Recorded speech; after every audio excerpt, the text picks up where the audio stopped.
I used to play guitar in it. It was called Stable Table and the Square Chairs. we never did a gig.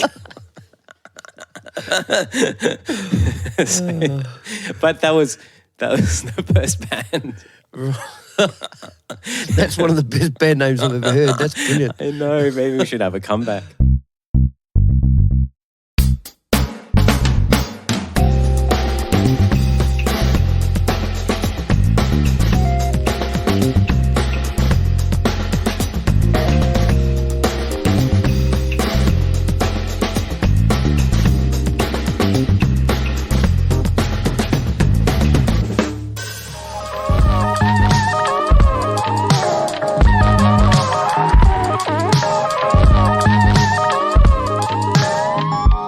My guest today is Sydney keyboardist, songwriter and producer Daniel Pliner. From Darth Vegas to Veneno, Watussi, The Sticks, The Strides, Asthmatix, Dereb the Ambassador, the Nick Garbett Quintet, Barefoot Divas, Wallace, Oyobi, Third Eye Lazy Cat and many others, as well as his own project and alter ego, PlaneFace, Daniel's got his fingers in a hugely eclectic body of work. He's a master keyboardist and sound designer and clearly versatile enough to play anything from metal to Latin to classical to cinematic dub, which makes him one of the most in-demand cats around. He's humble, eclectic, eccentric, and he's a genius.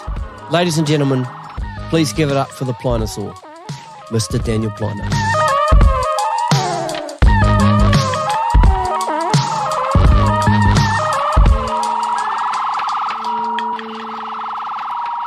I think we're rolling. Welcome to the Gig Life podcast, Mr. Danny Pliner. How are you, man? Hey, thanks, Steve. I'm good. Good. I'm very happy to be doing it. Great. I actually contacted you really, really early on this podcast. Like, wasn't long after I'd interviewed Adam Ventura, and I think Adam was like episode number 4.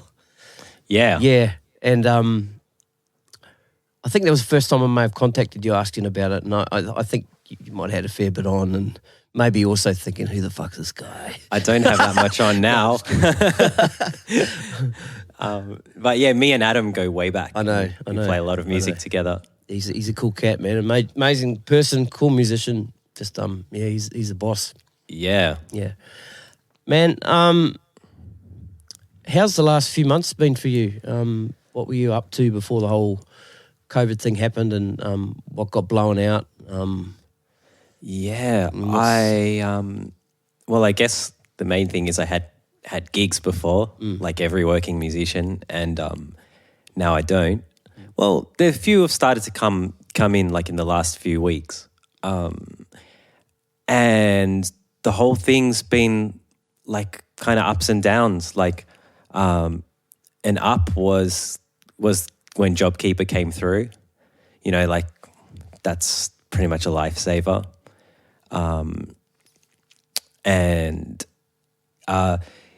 But you know, obviously the amount of work has gone down. You know, it went down to nothing, and like I have a bit of a home studio set up, so for me it was a good time to, you know, to focus on that and just practice, work on my music. So from that side of things, it was not a bad thing, but just trying to find work and you know, teaching as well. Like I've been doing a little bit of that over Zoom as well, but it's limited. When you're saying the gigs are starting to come back, how many sort of gigs are starting to come in now? Are we looking further on, August, September, October? No, I mean I do have. Yeah, just as we go. I've got some things in November, but you know, whether they'll really happen, I don't know. So the gigs that I have been doing are just local, like over at Lazy Bones. If you're from Sydney and you're listening to this, you would know Lazy Bones in Marrickville. And when the gigs first came back, like thanks to Adam Ventura, we were in on there the first night that Lazy Bones came back. There was a 10-person maximum, and it was a really beautiful night. Just playing music to a small group of people and being able to to play for 10 people and that's all that's expected was actually a really good experience. And just appreciating what it actually is to play music in front of people, you know, when it's taken away from you, it can help to appreciate what you actually experience on a day-to-day basis. Yeah. But even if you took the people away, you're up on a stage with your mates playing again too, you know? Actually, the first gig we did was just the three of us to know people. Not know people, just the staff. No clients. The staff are definitely people. Of course. But, it was like we got this gig and they were like, do you want to come in the day before to rehearse and set up? And we were like, yeah, of course we do. So, yeah, that's a change. Yeah. And it was so nice to play. And if you're a local and you've been to Lazy Bones, you might know Tim, the DJ Nothing, who sound guy, DJ, all-round legend. He recorded us straight to an Akai tape player, which sounds awesome. Mm. Is that going to be available? I was still sorting through it, but hopefully some parts from that will be available. That's cool. And and that was with a group called Third Eye Laser Cat with Declan Kelly on drums and Adam Ventura on bass, and we were just improvising. That was that was the rooftop gig, eh? That we did the rooftop as well. Yeah. I watched that stream. You were one of the two people. Yeah, you said that. One of a couple of people. Anyway, I enjoyed it, man. I was sitting at my table upstairs. I had some beers there, and it was a trip, man. I loved it. Man, that's what it's about. On and it was awesome. I'm so glad that you were watching it. Yeah, it was really cool. Yeah. All right, man. Let's roll right back to the early days of Daniel Pliner. Yeah. You were born in Sydney. Yeah. 1982, so you're an 80s boy. Yep. When did music become apparent to you? Do you have a musical family? Was there instruments around the house, that kind of thing? Yeah, we had a piano in our house, an upright piano that my grandfather bought. No, sorry, my great-grandfather bought for my grandmother. And apparently he was a heavy drinker / alcoholic, and he'd kind of bought it on consignment. And apparently this piano used to get wheeled out every month when he couldn't make the payments. So depending on the state of his drinking.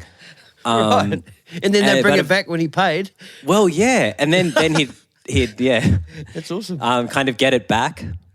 And it just kept going in and out of the house, apparently. And luckily, eventually, he paid it off. And my grandma gave that to my mum. And so I grew up with that in the house. Right. So did you start sort of tinkling on it early on? Yeah. I had also just in the neighbourhood, we had a piano teacher, Lynn Williams, who's actually a concert harpist and runs a children's choir. So she was a good teacher because she wasn't just stuck in the piano, like the instrument. She was more like just kind of gave me a broader sense of music, which was probably, I didn't think about an influence at the time, but I'm, looking back I think it is. Who were some of the artists and the bands and the music that was getting played around the house by mum and dad, or also maybe music that your teacher had introduced to you? Yeah, so my parents, neither of them are musicians, but they listen to heaps of music. Yep. They had a big tape collection, and some classical music. I'm just trying to think of who was.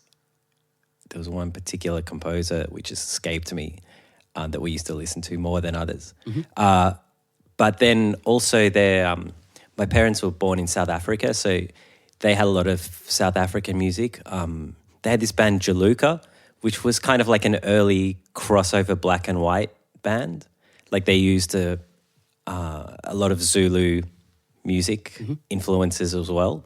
So it was Johnny Clegg was the singer. It was a white guy, but it was a black band. And so, they were kind of 80s, but they had some really, really cool stuff. And they had the Beatles, like Tom Waits, who I hated at the time, and then I got to really love. Dollar Brand, another South African jazz pianist.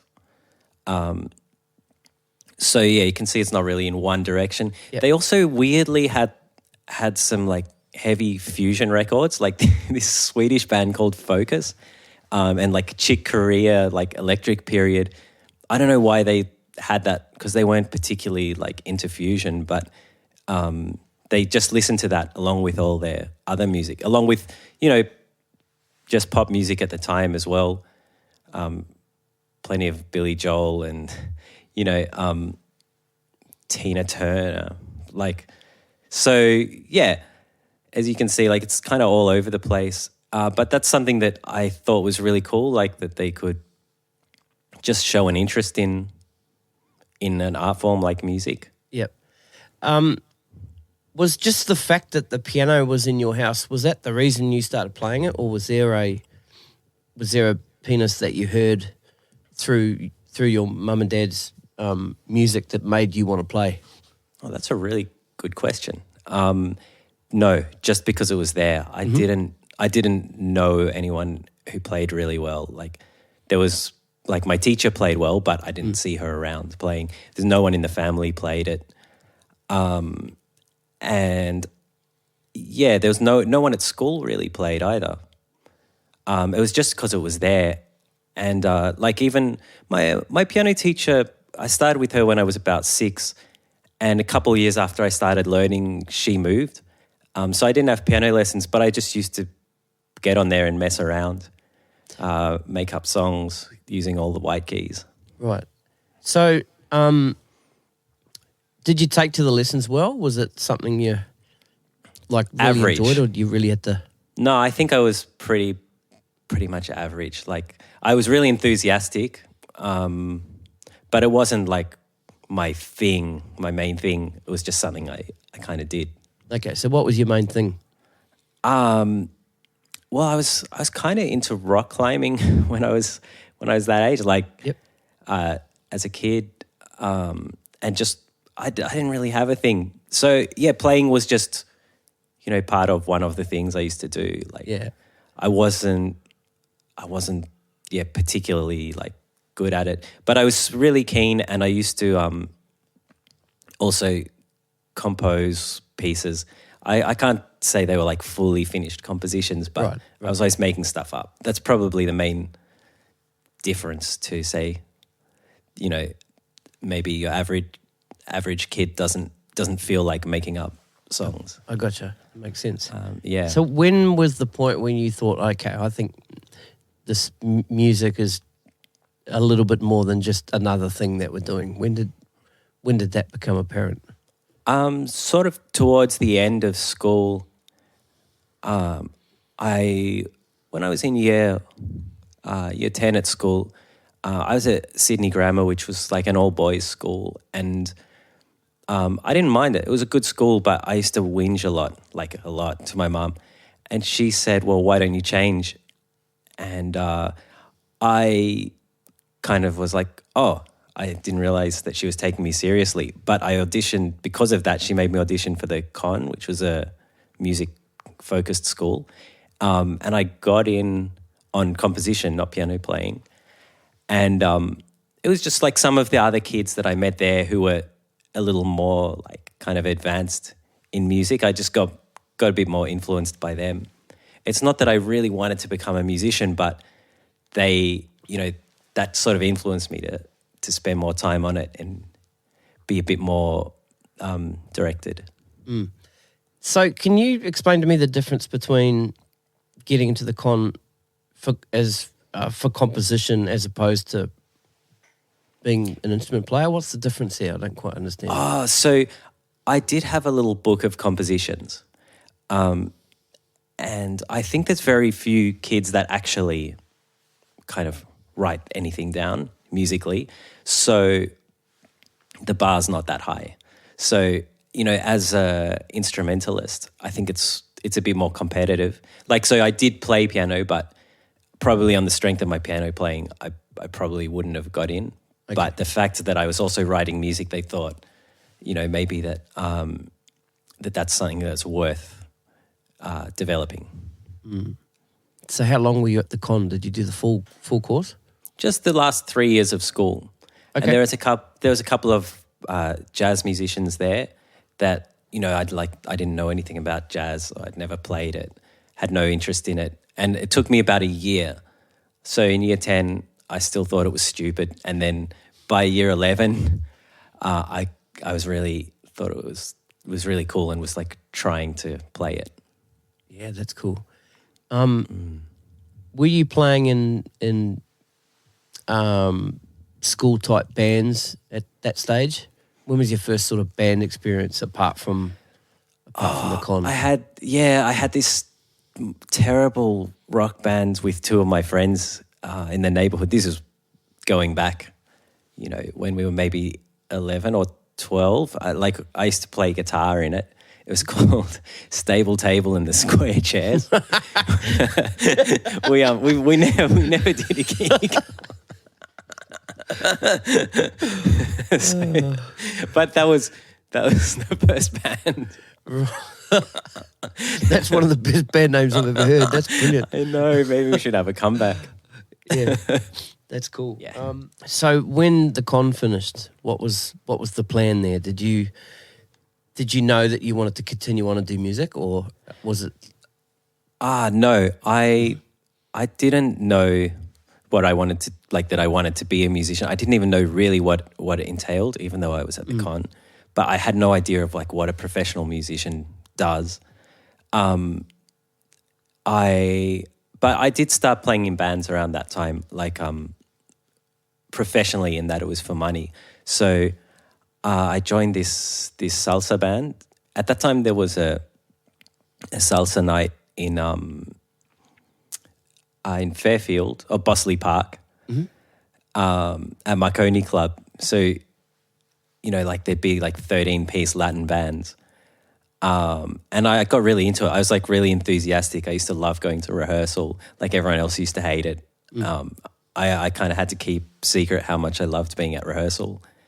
And at the same time, I was also kind of into rock. And this guy, Michael Lira, who used to have a band, Vicious Harry Mary, he called me to join his band, Darth Vegas. That was a metal kind of band, but they had an accordion player, Svetlana, who's awesome, who played MIDI accordion. Right. And when she left, I became her fill-in. So yeah, I was doing those two very different things at the same time. We went to Byron and supported Regurgitator. It was kind of a different, whole different side. That's just Darth Vegas, not the Latin That was Darth band, Vegas. Right? And then the Latin band yeah. was in the club. Yeah, cool. Now, you said that Latin band was the Fairfield area. Were the Maroon Brothers around at that stage? They were, but they were the good musicians. Yep. So it was a while before I got to actually play with them. So not everyone doing it was a professional musician. There were a lot of hobbyists which is really cool. Who just wanted to play and had enough skills to play through songs. But then I saw them at the club and I got introduced to them and I was oh, these guys are really good musicians. And you got to play with them later on. And then anyway. later on I played with their band Veneno and recorded on their album, which is really nice. Yeah. So when did you start? I mean, because you're very known for your experimental playing and your synth and keys and finding stuff that maybe other people wouldn't think to find. And when did the interest in synthesizers and sound design, and when did that start coming into your head? Were you just playing piano at this stage, playing in these bands, or was your mind starting to switch towards this other stuff? I was playing piano, but the music I was listening to was I was into a lot of more experimental music. That was around when Napster came out, and so you could suddenly listen to all this music that you didn't have access to before. And I found out about this guy John Zorn, who had Psychic Records, and just made a lot of quite experimental music. It's not similar to what I'm doing now, but so yeah, even though I was playing piano, I was listening to all these other kind of things, but I didn't really get into different keyboard sounds until quite a lot later. From the Latin band and Darth Vegas, where did things sort of move from there? Well, I was also there's a few things going on. I used to so I was part of this. There was a Latin jam session, which my friend Vincent Sebastian, who's another member of this band with Adam, Oyobi, he used to organize this Latin jam session, and that he asked me to be part of the house band, and Adam as well. That's how I met him. Mm-hmm. And a lot of musicians used to go to that, not only from all different styles of music. So that was sort of how I got introduced to a lot more musicians. And through that, people would start to ask me to do gigs in, whatever kind of band they were doing. Just being out there playing. And once you're around playing, people see you and kind of ask you to do other things. Then around that time, I also had a housemate who's an awesome jazz trumpet player, Nick Garbett, and he started put together a reggae band called The Strides. So I started playing with them as well. Oh, so you started playing with The Strides right at the start? Almost at the start. Okay. Originally, they didn't have keyboards. It was it was an instrumental group, and then they added keys with myself and a singer. Then that was Ras Ronnie, and then two more vocalists, and so the band grew, but from almost near the start. And Carlos Sajura's playing drums, yeah? Yeah. Cool. Actually, originally was Al Hicks, who's a Grammy award-winning documentary maker now. He did the Quincy Jones documentary. First, he did Clark Terry, who he'd met through studying. Clark Terry's a amazing jazz trumpet player who was also a really important educator and taught heaps of people. And he was Al Hicks, this guy from Wollongong, who was originally the drummer of The Strides, moved to the States and just started working with his other friend Serge, surfy guy from Wollongong. The two of them made this documentary on Clark Terry, and the documentary was really good, really well done. It was their first project; they'd never done anything like it, and it just took off. And Clark Terry was a mentor to Quincy, so they ended up doing the Quincy Jones documentary as well. Wow, this is the Netflix documentary, right? That I'm not sure. Ah, okay. It could be. Did it come out not long ago? A couple of years ago? Yeah. Yeah, that's the one. Yeah, cool. Yeah. Yeah, very cool.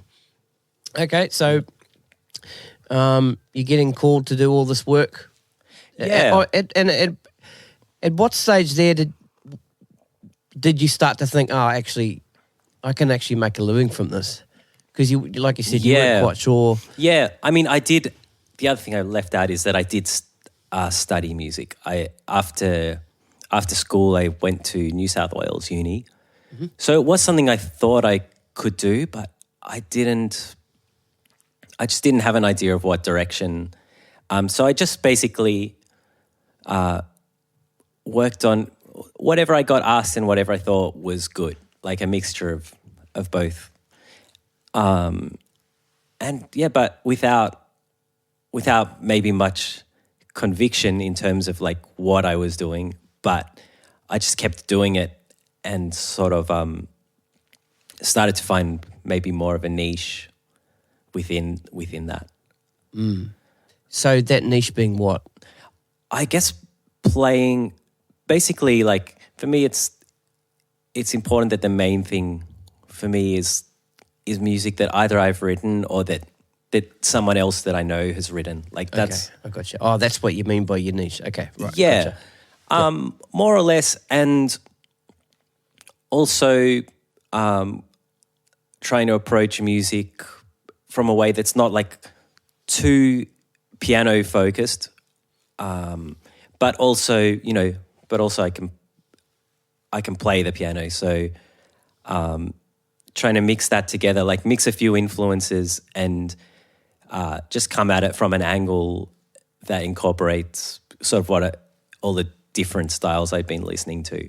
Right. And had your influences started to change? Was your always listening palette starting to grow, and who were some of those artists that you were starting to listen to? Yeah, like as I was working, I was having to learn like other styles and other types of music, and I just went through phases. Like, I got more into soul music, and then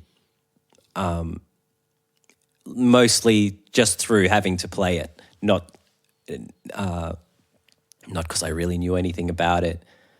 And then the Latin music as well, like I had to get deeper into that just because of playing it. And, I started to listen to it because I liked it. But after having to listen to it to learn it, to play it.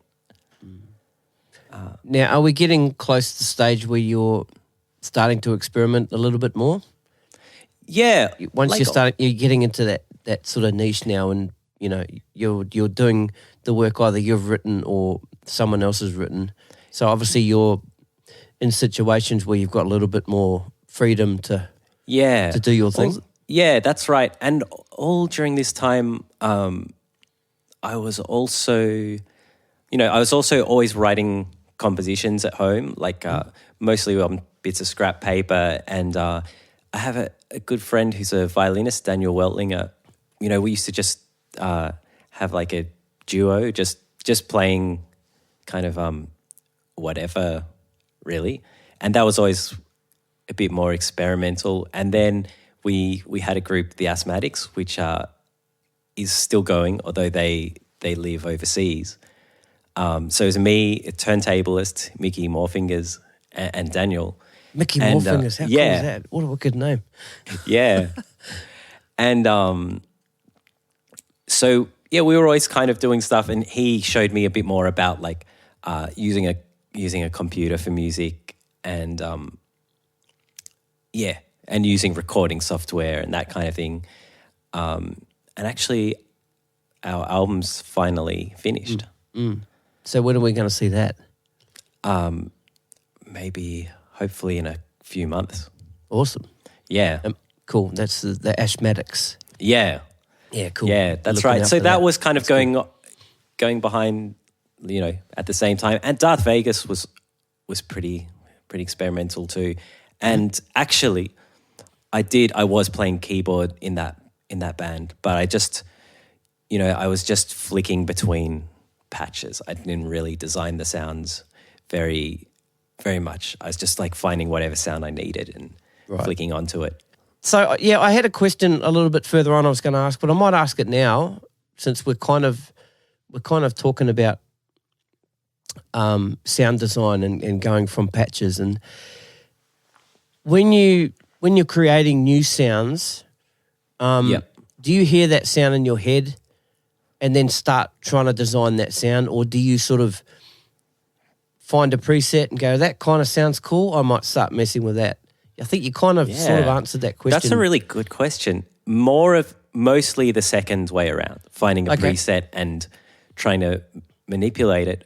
But often it's trying to, for me anyway, like I think the first time that I tried to get a sound that I heard was I heard Flying Lotus, and like the way the keyboard sound, that he wasn't playing keyboard, it was a sample, but the pitch was like wavy and it just sounded so cool. So I found that if I put my my keyboard just with like a Rhodes sound but through a vibrato pedal, it would kind of remind me of that. So I just started doing that, and put a delay pedal after it.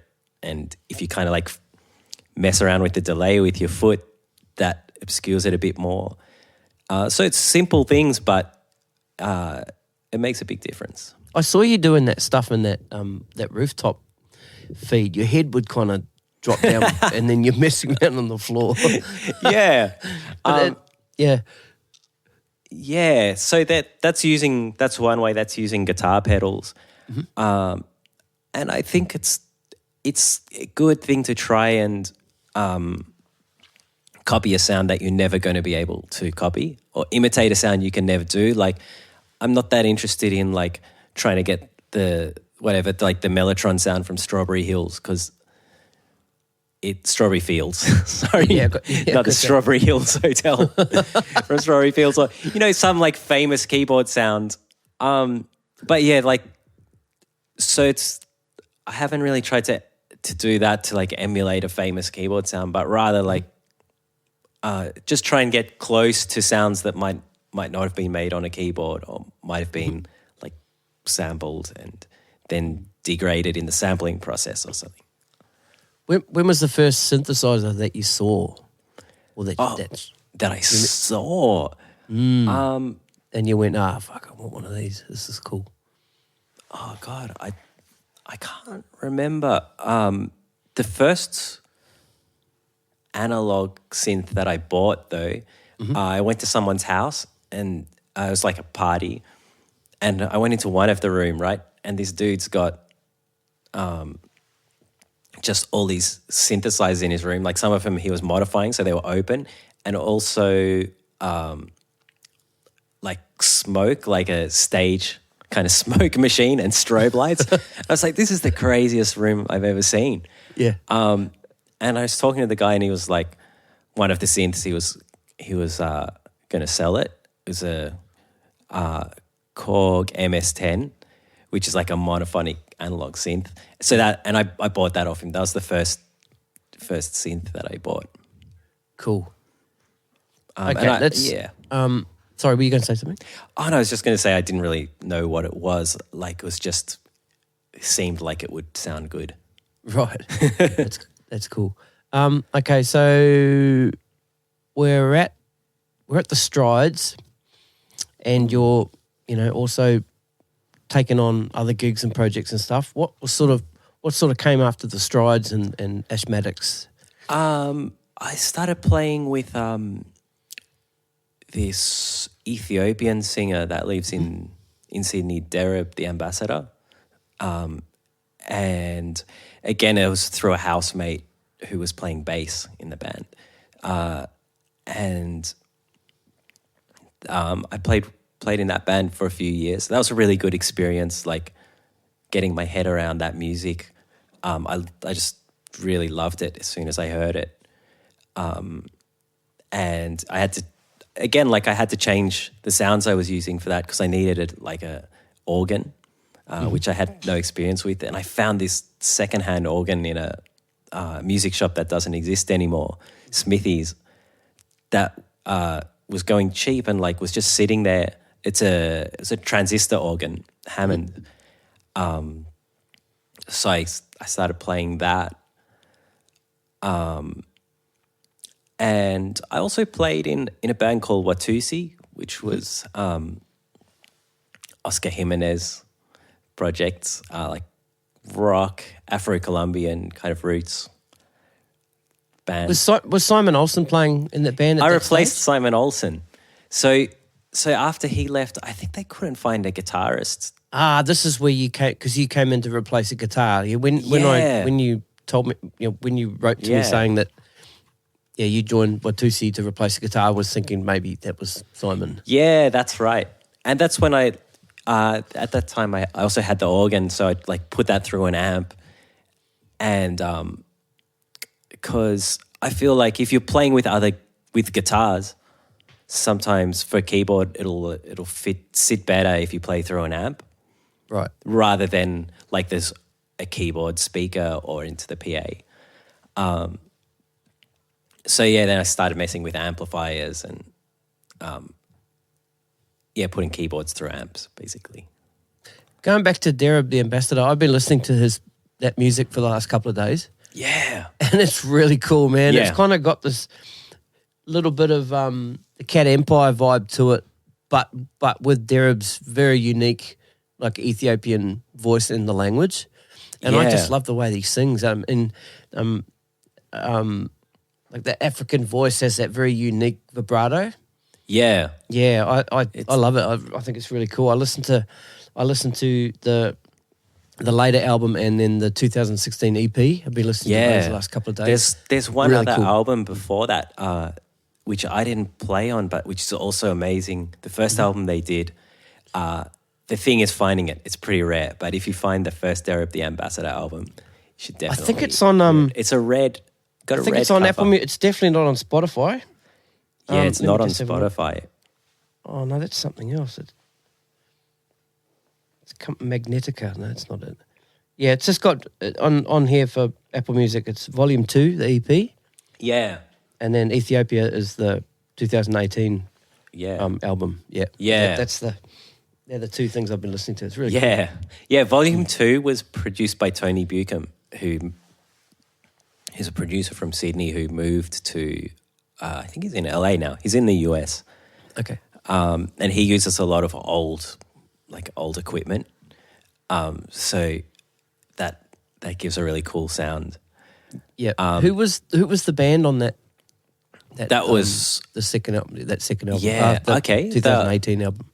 Oh, on the second album was Ross Ferraro on drums, Peter Farah on sax, and also Solomon, an Ethiopian sax player from Melbourne. We had JP on guitar. We had Yusuf, an Ethiopian bass player who came down to Sydney for that. He lives up north, Byron Bay. And let's see, who am I missing out? Dominic Kirk played percussion on that one. Yeah, okay. Yeah. Iko Akrif played on the previous records. Nick Garbett had a trumpet appearance on that record.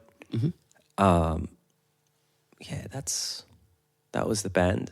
Peter Farah is an amazing sax player who he'd been playing with Dereb, from the beginning of the band and absorbed a lot of that style of music. And another guy who played in the band was Matt Odingyong, who's on the earlier albums, who's another sax player, musician who has kind of helped me a lot. I play in his band Mr. Ott. And he was the first guy that showed me how to write an invoice. I used to send really bad invoices. And he was like, "Oh, your invoices are terrible." And he gave me a template. So how did your old invoices used to look? I'm interested. I just used to kind of type them out. I made my own template, just out of text. And yeah, with no proper formatting. I think they were horrible. So your mates go, "Mate, you got to look professional here," right? Yeah. So he took the time to send me a proper template, right? Yeah, but yeah, I played quite a bit with him, and he was he's an amazing player and also a really strong jazz player. So I'd heard him when I was a bit younger, and I was always kind of looked up to how good he was at playing jazz. Is Dereb still around these days? Yeah. Actually, we've been working on a couple of new songs. He's taken a bit of a break from music, but he's working on new things. It's a challenge, maintaining a group in a style that's not considered the sort of mainstream style. Not even mainstream as in popular, but you can get sidelined in a way quite easily. And yeah, so it's not impossible, but it is tough maintaining it. Yeah, I understand. Okay. So your alter ego, PlaneFace, when did that come about? When did you start thinking? I think in about 2017. Probably. That's fairly recent. Yeah, okay. All right, probably cool. 2016. Yep.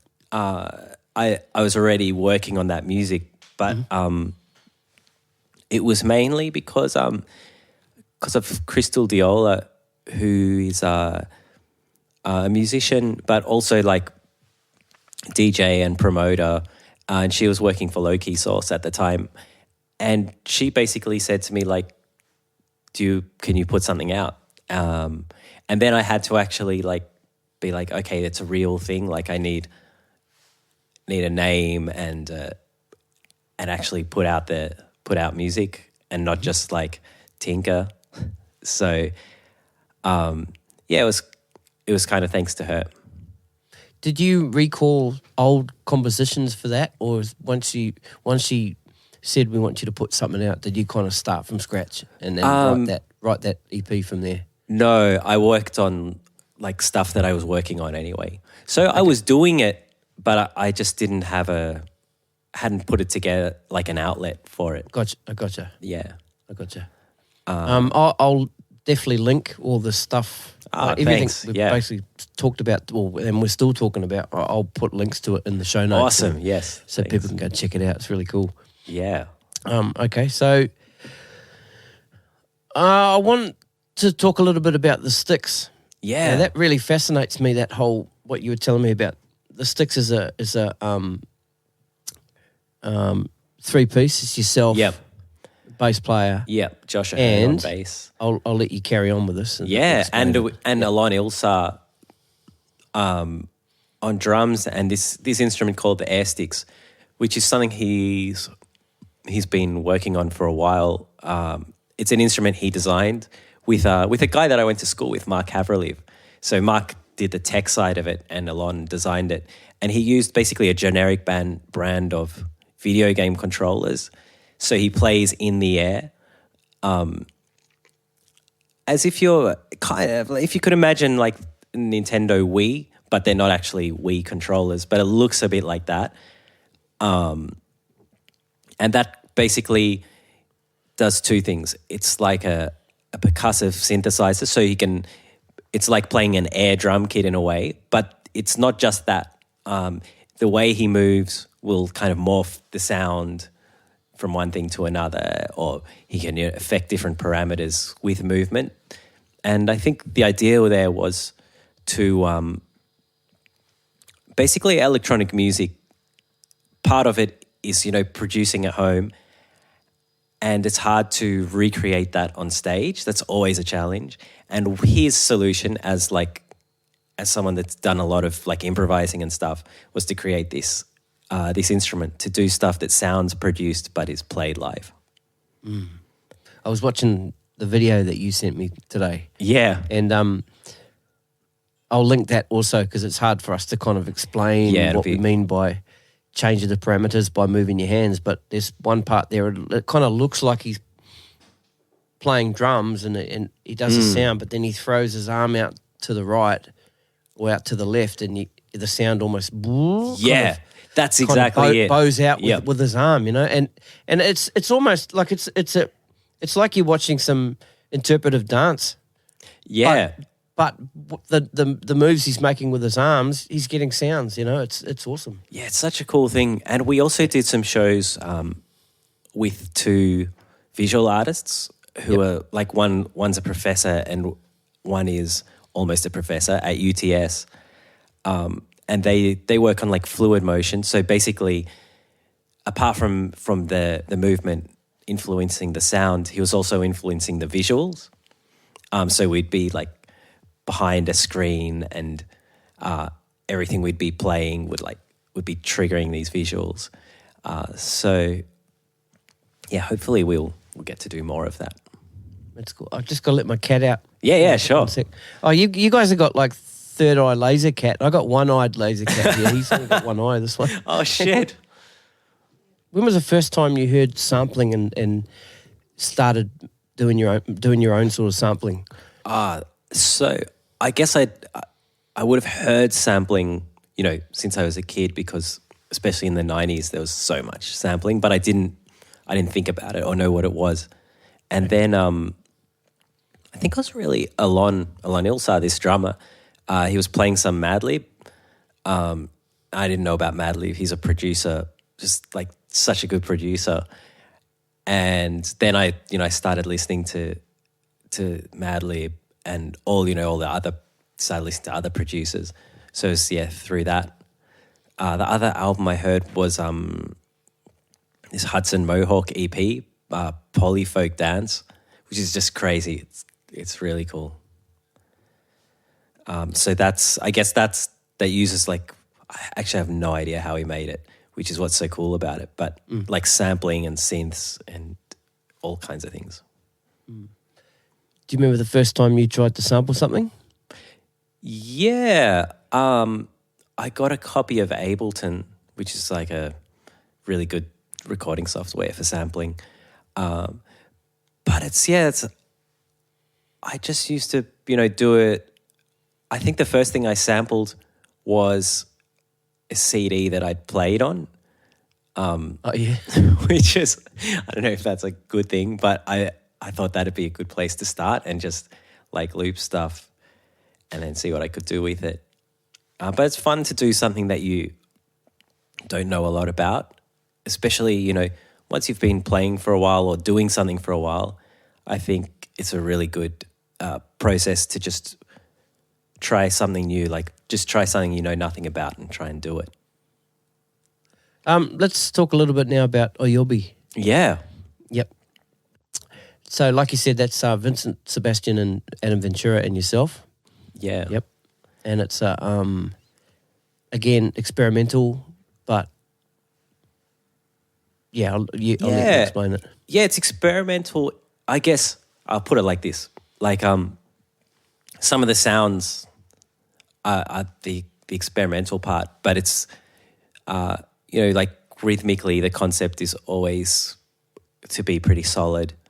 And, it's not meant to be like ponderous, I guess. Yeah. It's dance music as well. Yeah. Or dance floor music. I know different people might mean different things by dance music, but it's for a dance floor. And I guess we used to play live together way back in the day, and it's kind of an extension of that. But in the meantime, Vinny had gotten really into recording and electronic instruments. So when we got back together and just jammed out, we had like a new sound colors to work with, and that kind of led to Oyobi. You guys released some music. Yeah. So the first EP was called Translations with Q Violin, who's an awesome violinist and singer who was living in Sydney for a while, but he's from Arizona, or he's living in Arizona. And he's part Brazilian, part Indigenous American, like got all this mixed heritage that comes through in his music. So, we had a lot kind of like of similar interests. He collaborated on that album with us, and he's on the new one, which is coming out in August. And that's cool. Then the last thing we did was a remix for a guy, Miles Bigelow, who's a Canadian musician. And that track featured this awesome Cuban vocalist, Toto Beriel. And our remix, we just kind of took it apart.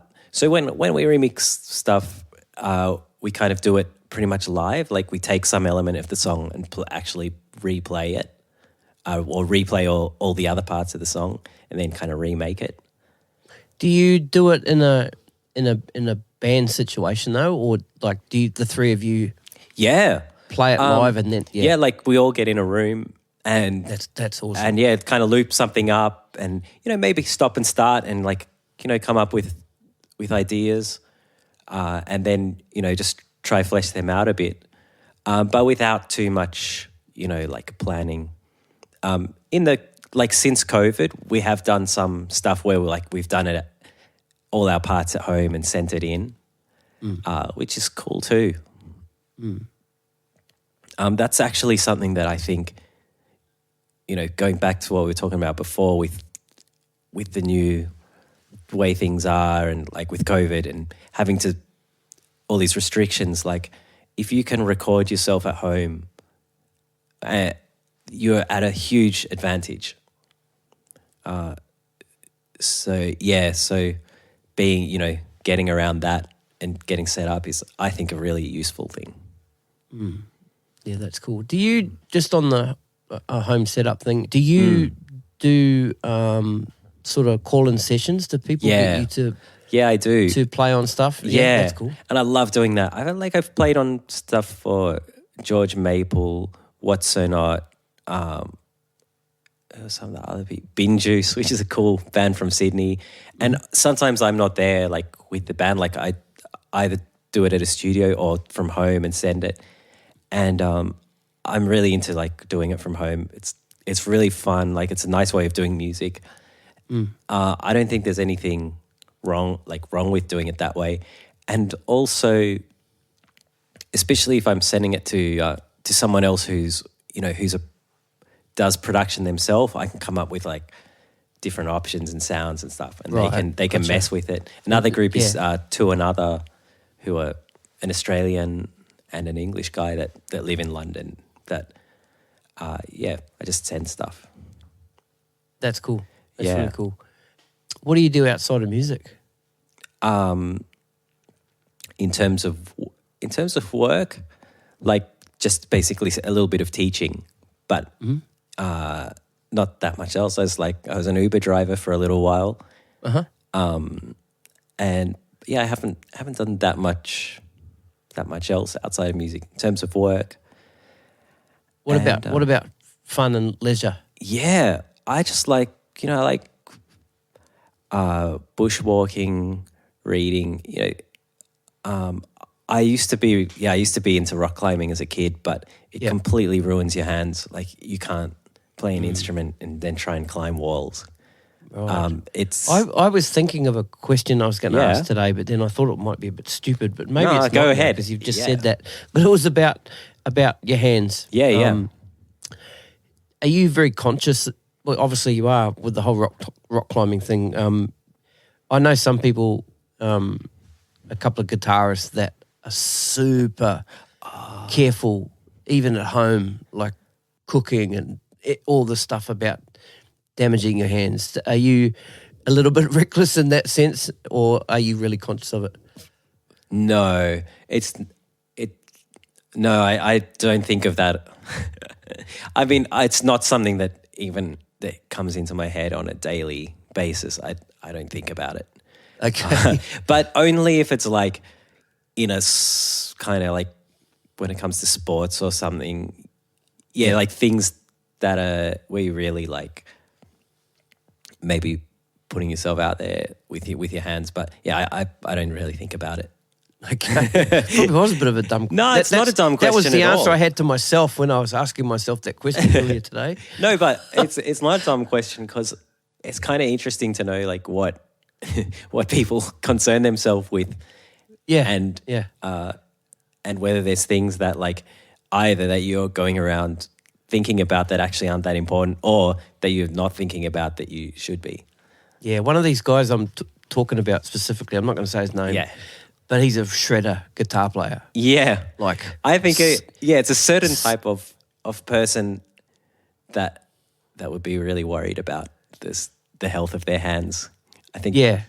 But I mean, I don't think it's so much so he can go out and play it, just so he can shred. So he can shred, he might be in some sort of group where they're doing speed tests and stuff like that. So yeah, and some people have to worry about their nails if you're a classical guitarist. Yeah, true, eh? Yeah, colours and colours of the fingernails and stuff like that.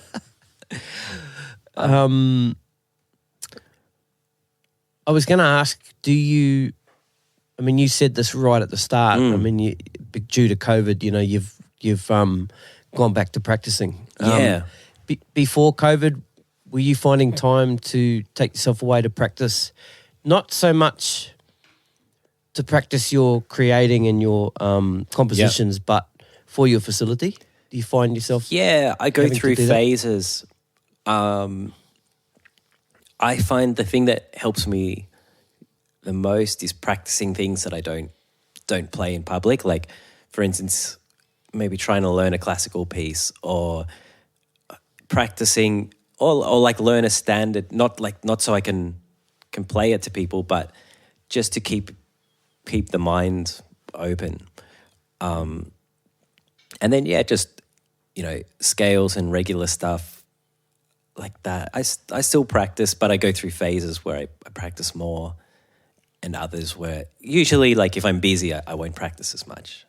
Of course. The less busy I am, the more I practice. Yeah. Earlier today, I asked you to come up with a song. Yeah. Just one song that's had the biggest impact, the greatest impact on you. So I want you to tell me what that song is in a minute, and then we're going to play it. Yeah.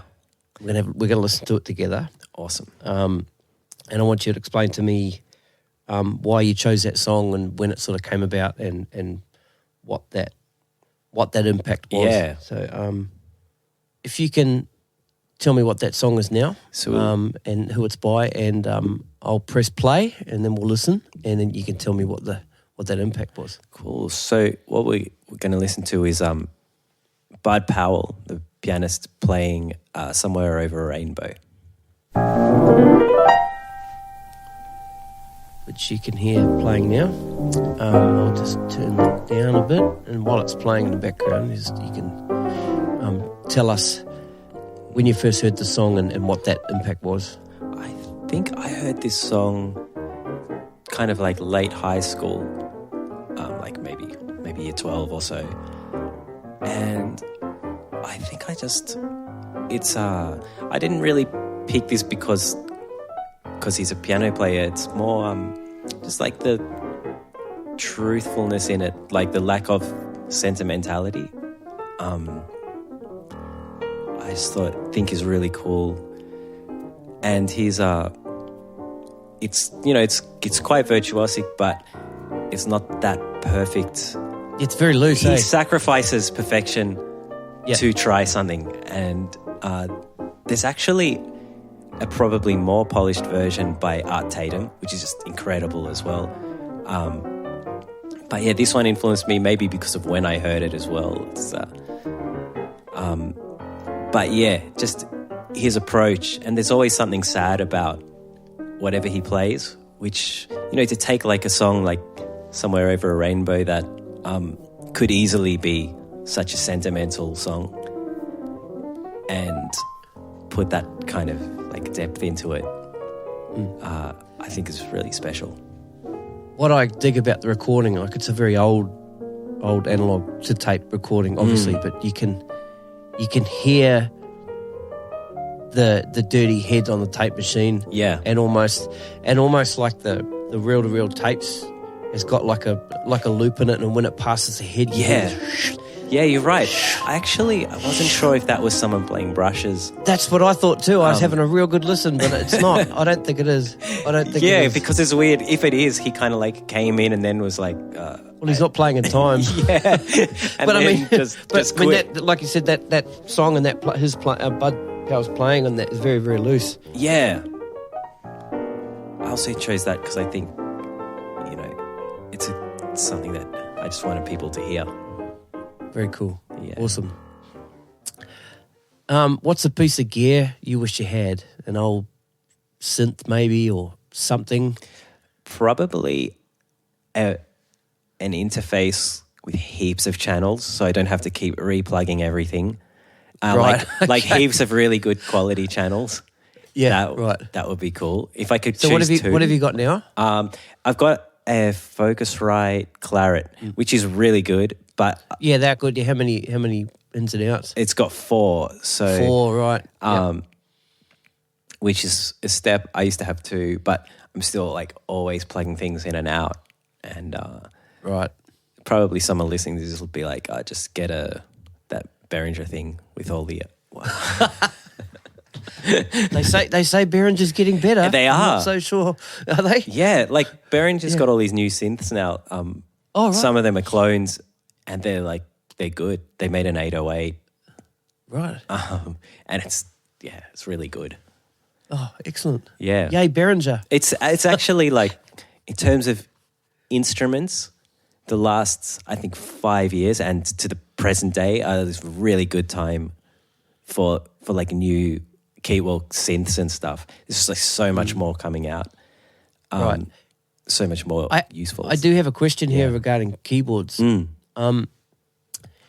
If you were able to make a keyboard or a synth, do you think you'd be able to make that? Not literally, but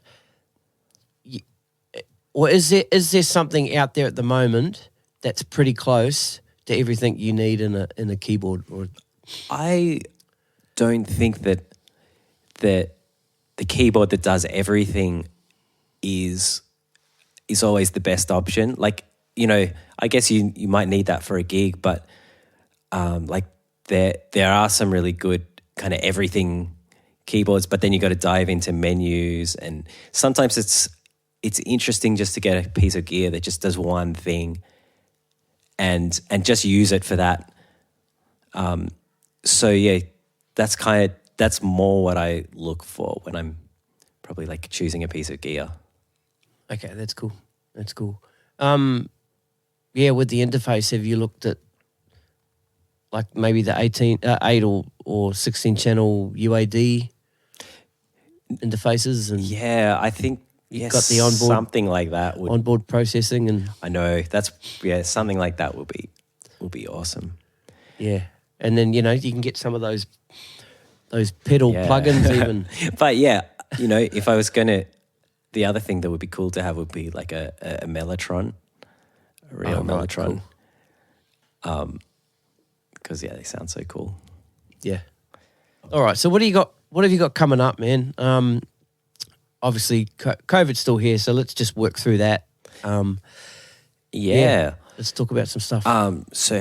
We already mentioned it, but the new Oyobi album, which is a full-length album coming out on At Jazz Records, and a couple of tracks that I produced for Wallace, who's an awesome singer from New Zealand who lived in Sydney but who's living in London. Her album comes out in September, which I produced a few of the songs on, which I'm looking forward to hearing. Another little trio record with a drummer, Mike Bentley, young drummer who's really good. And that one is recorded and probably be out, I think, this month. What type of style of music's that? It's very improvised. It's okay, cool. We'd never played before and never really all met each other, and I thought I was just coming over for a jam, but now it's being released, which is cool. Great, that's fantastic. And I'm working on a new PlaneFace release, which is, I don't have a date for it.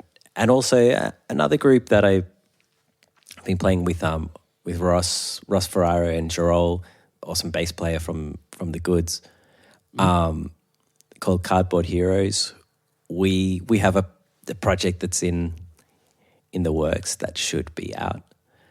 I think another one that I contributed to, which should be out soon, with Henry Hicks, who's just a wicked bass player from Melbourne, who does this like kind of like a jazzy house, but pretty lo-fi and interesting. And the Asthmatix album is done. So they're the next things. Busy, COVID what? No? Well, it's all this fantastic. Some of these stuff, like things get recorded, and sometimes it takes ages for them to see the light of day. Also, a good friend of mine. This is not something that's coming out, but it just came out. Natalie Slade did a really good record called Control, which a couple of the songs we wrote here, and then they were recorded by Melbourne musicians. But that's a new one, which is exciting because I just saw the record and it sounds really good. Awesome. What else? Oyobi's got a couple of remixes coming out too for Milan and The Goods. Cool, man. All right, Danny Pliner, thanks so much for doing this, man. Like, shame we're not in the room together. That was the plan. Next time. But this is cool. Yeah, thanks so much for doing it and also for documenting all this music that's going on in Sydney. Oh, sweet ass, man. I love it. Yeah. You guys are all awesome, and I'm really privileged to get to hear your stories, and also when I'm preparing to sit down and like I was saying, I'm sitting down to talk to you tonight. The last few days I've been listening to your music, and I've been, like I said, I've been listening to Dereb and the Oyobi stuff and your PlaneFace stuff. It introduces me to all that new music too, which is just awesome. Yeah, it's great. Thank you. You guys keep doing what you're doing, it's killer. Yeah, no, thanks so much for having me. Sweet as, man. I'll talk to you soon. Look after yourself. Yeah, you too. Stay well. See you, Danny. See ya. All right, catch you, bro. Bye.